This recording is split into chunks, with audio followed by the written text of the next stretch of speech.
Welcome to the top deck at Dodger Stadium and happy Japanese Heritage Night.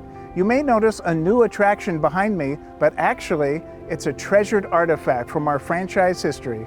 This is the Japanese stone lantern, which best represents the relationship between Japanese baseball and the Dodgers. It all started in 1956. After the World Series, the Dodgers traveled to Japan for a postseason tour. They went all along the countryside and made Dodger fans everywhere. And during the trip, Satoru Suzuki, a sports writer, worked with Dodger team president Walter O'Malley.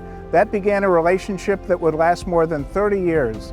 When Satoru Suzuki was invited to opening day of Dodger Stadium in 1962, he decided that he was going to present Walter O'Malley with a special gift. So he commissioned this stone lantern, which weighs nearly 4,000 pounds, to be delivered to Dodger Stadium. And it arrived in 1965, ironically the same week that Sandy Koufax pitched his perfect game. This lantern is the symbol of Japanese baseball and Dodger baseball, and it arrived 30 years before 1995 when Hideo Nomo made baseball history as the Rookie of the Year, being the first Japanese player in the major leagues since 1965.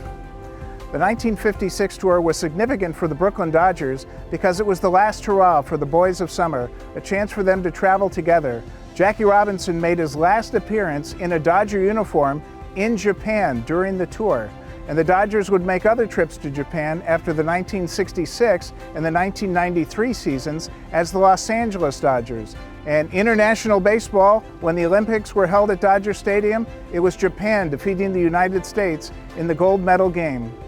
One of the early visitors to the Japanese stone lantern when it was installed at Dodger Stadium was the famous Tokyo Giants, and on their way to spring training in Vero Beach, 1967, the great Giants gathered around the stone lantern because it was a great symbol, and they would spend many spring trainings with the Dodgers in Vero Beach, Florida. The lantern was eventually moved to the top deck, right alongside the retired numbers, so fans can not only enjoy a great piece of Dodger history and the relationship with Japanese baseball, they can check out the most wonderful view of downtown Los Angeles. So make sure to make your way up to the top of the park to check out the lantern.